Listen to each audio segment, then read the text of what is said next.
Is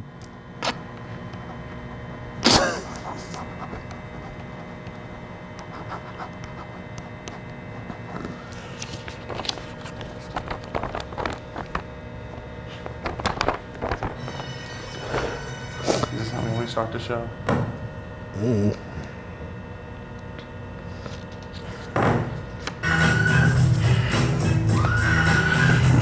This mic ain't on, dude. It is.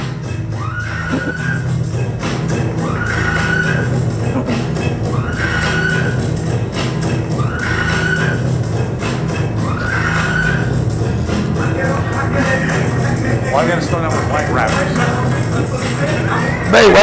The Irish.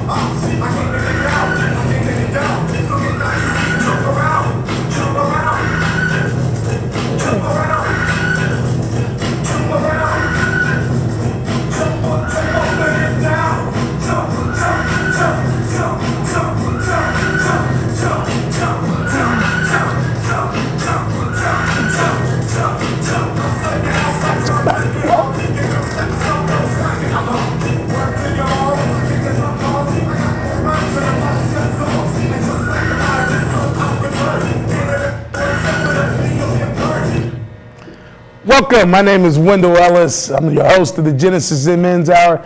I'm excited to be here. I'm ecstatic to be here for January 1st, 2011.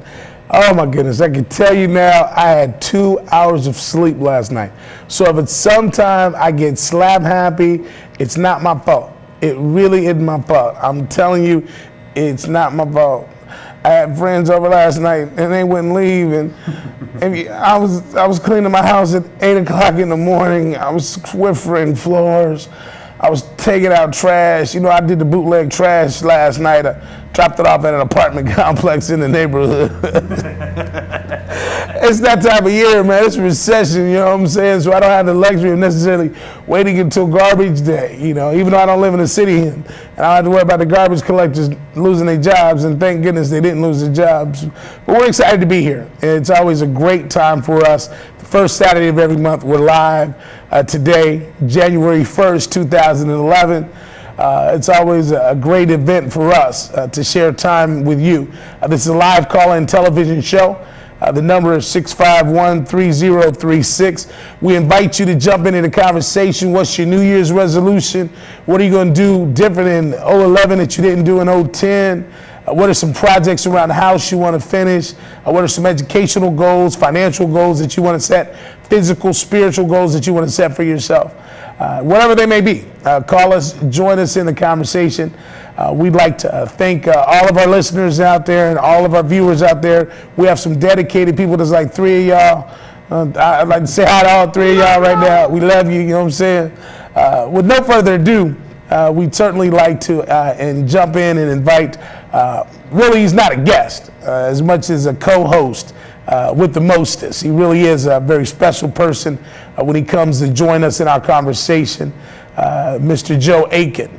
So Joe's back with us. It's a pleasure to have you, Joe. Pleasure to be back. Yeah, man. Thank you for the invite, Rodger. You know, see, Joe got some sleep last night. You know. I did. I prepped up, made sure I'd be, you know, wide awake for the show, because I mean, I had a feeling I'd have to carry Wendell today. Yeah. No, he just didn't go out the house. He brought some strippers to the house. No strippers. No strippers. Some hookers. You stripped. You just skipped the strippers and went straight to the hookers.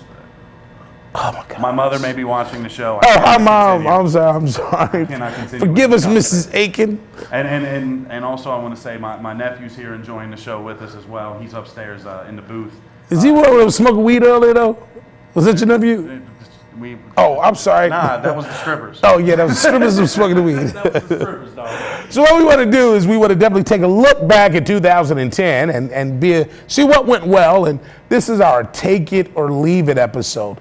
So what we're going to do is really talk about those things we'll take into 2011 and those things will leave in 2010. And so we're inviting you as the audience to join us in on the Take It or Leave It episode of the Genesis Men's Hour as we look to move forward and engage in some very fun, light-hearted conversation. Also, always some serious topics involved as well.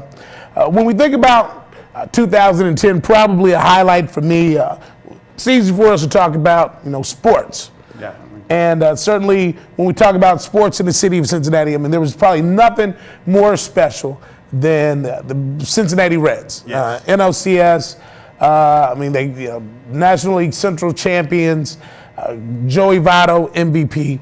So let's start off with the Reds. Take them or leave them. I'll definitely take the Reds. There's been a lot of years where they've had good years starting out and they faltered. And I was saying that all year this year. I was saying that. Like, we start out, in the division. We start out in the chase, but then we trade away somebody. We do something, and this year it seems like this is the first year that they actually kept all their talent and wrote everything out. Yeah. And we saw what happened. I mean, it was a big disappointment with the no-hit in the playoffs and getting swept out. But it's still good to know that the team's headed in the positive direction, and we had the the MVP. Yeah, the MVP, and to me, I'm the same way. I wouldn't say I'm necessarily a fair weather Reds fan. Yeah. But I am certainly a kind of, sort of, maybe good, decent, okay weather Reds fan. Yeah. Because you get disappointed. If it lasted All-Star break, in the past, 10, 15 years. we're good. Yeah. Get to the All-Star break, and then after the All-Star break, we just tank. We end up 71, Just tank. 91 every year, and like that. Yeah. So I was happy this year that, because I felt good. The fact, because I've been going to Reds games for years. Yeah. I typically go to about 4, 6, 8 games a year.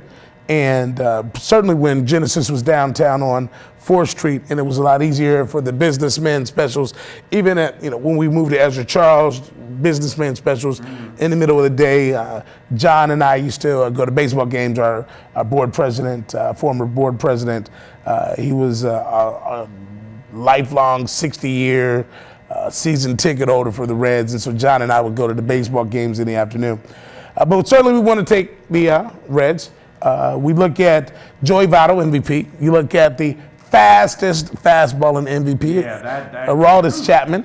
That guy was crazy. When I first heard he was coming up, I'm like, okay, we'll see what all the hype is about. And then he came up, and he was wild a little bit. I'll admit he was wild. That was actually the point where I was watching the Reds the most, because I would want to see him get out there and go on the mound. Yeah. And I'm sure the ratings went up. I'm sure everything went up for Reds because of that young guy from Cuba. But I'm telling you, man, 105. Did he defect from Cuba? Yeah, he did.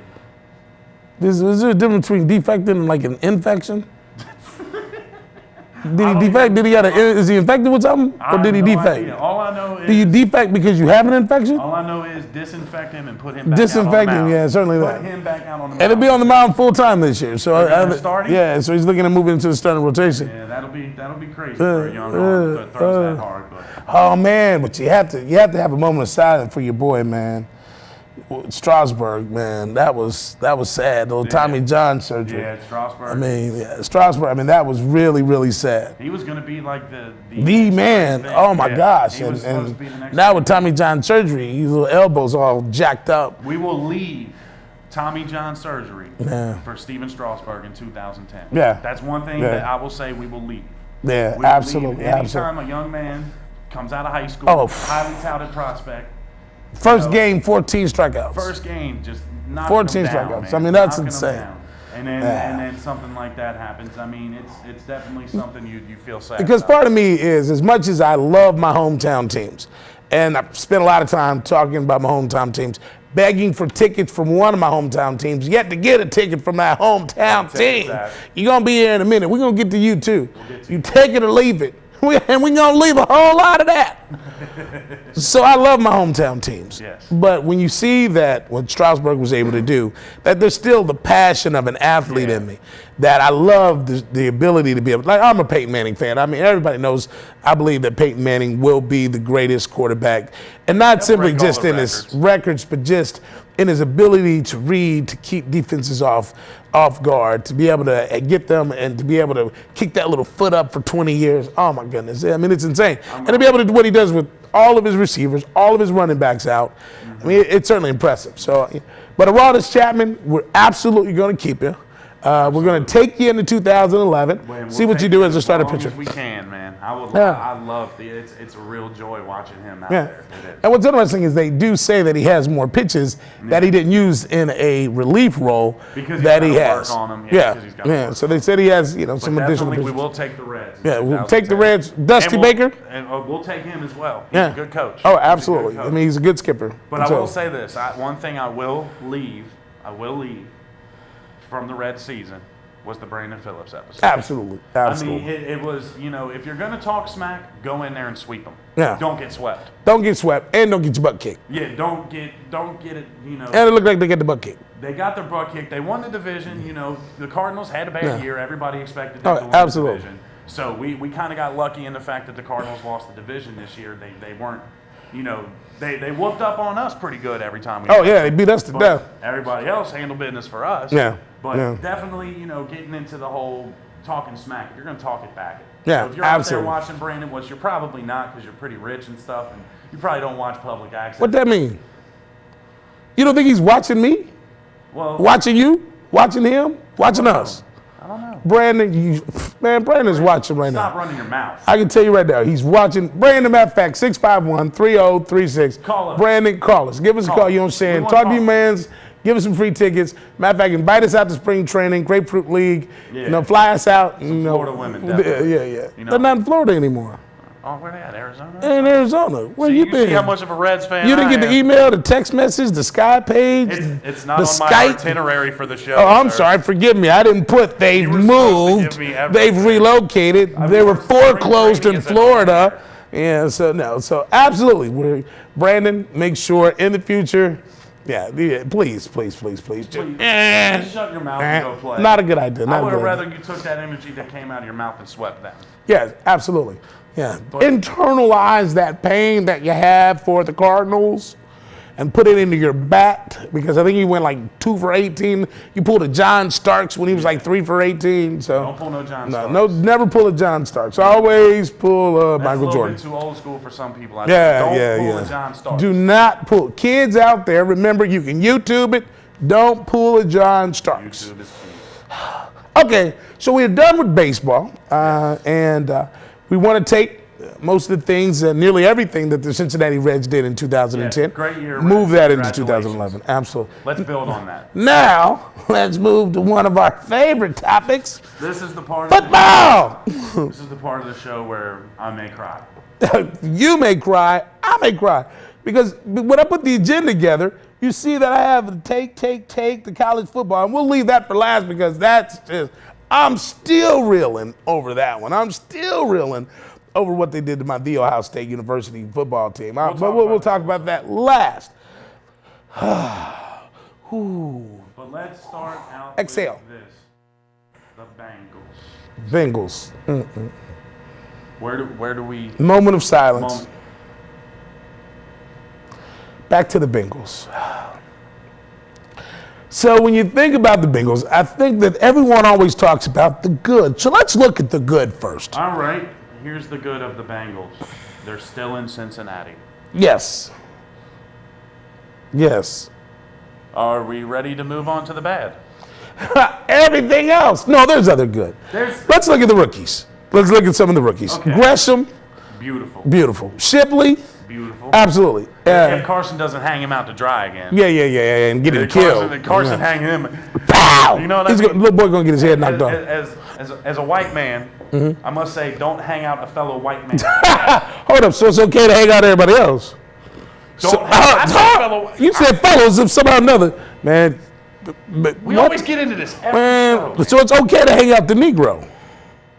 I mean, if Vic's hanging out Deshaun Jackson. Vic. I didn't tell him not to. I'm talking about. Deshaun need a wake-up call. So if Deshaun gets his head knocked off, if he gets his head knocked off from time to time, I'm okay with that. Fantasy this year, so I don't oh my goodness, yeah. We won't talk about fantasy. Yeah, no, I dropped that years ago. I can talk about that more than the Bengals because that's how upset I am with the Bengals. Yeah, but there's a lot, but there are good things with the Bengals. Yes, the rookies. There are some very good news. I will say the positive things that I took from this Bengals season. is, yes, we drafted good. We Yes. have been drafting good, Yeah, actually. absolutely. I mean, our linebackers, Malaluga and Rivers, look like they're going to be cornerstones to our defense Oh, yeah, for years. absolutely. You know, if Malaluga could stop, you know, and, Yeah. you know, Yeah. you know. And the